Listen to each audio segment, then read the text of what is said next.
of people ask me what I think about whorls or swirls. I get this question a lot.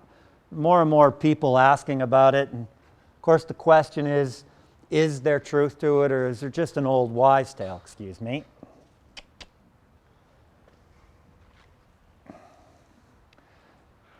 I've been looking at swirls for almost 30 years. I first heard about this a very long time ago, and I've really come to believe in the truth in it.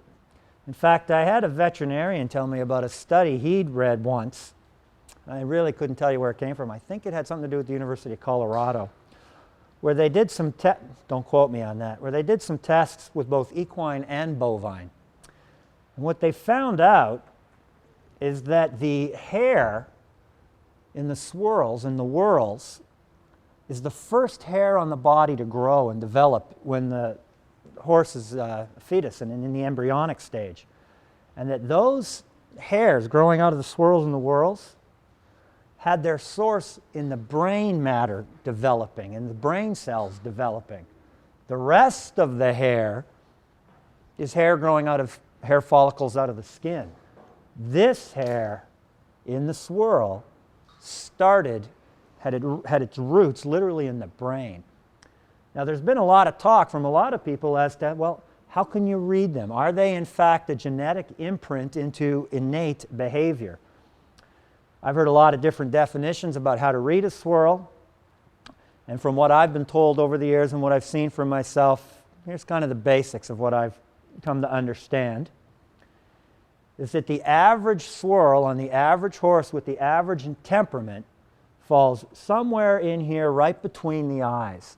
So if you think of the top of the eye and the bottom of the eye and you draw parallel lines across like the horse is wearing glasses, average intelligence, average temperament, it's going to fall right in the middle. Excuse me. There's a little more to it than that, though. As a swirl rises above the eyes and comes up higher, you have a horse who is much more aware and open-minded of what's going on in the environment. As the swirls drop down below the eyes, you get much more of the closed-minded. I'm not really all that interested in what's going on around me. More of a closed-minded as opposed to an open-minded. But there's also the symmetry of the swirl.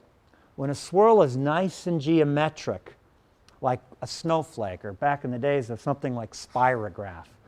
A geometric swirl is an indication of an ability to focus. A muddled swirl splayed all over the place is more of an indication of an inability to focus. Excuse me.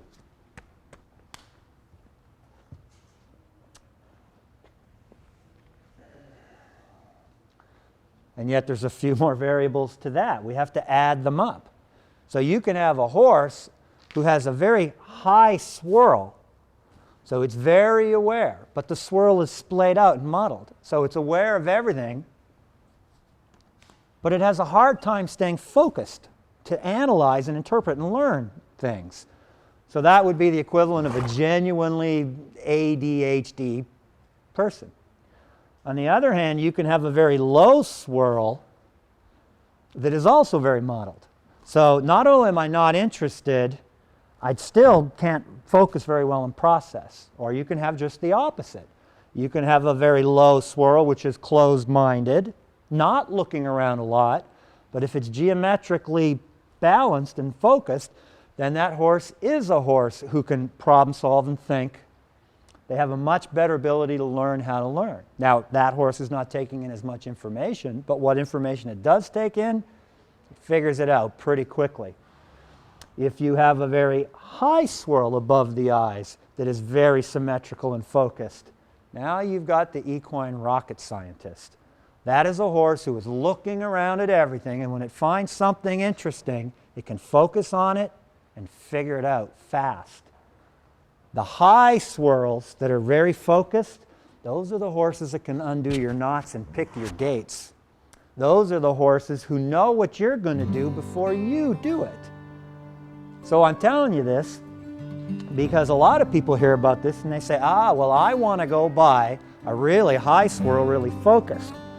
And I say, be careful what you ask for, because if you're going to play chess, you might find yourself playing chess against Bobby Fischer and you will lose over and over and over again. How intelligent your horse is should be picked directly relative and proportionate to your own abilities.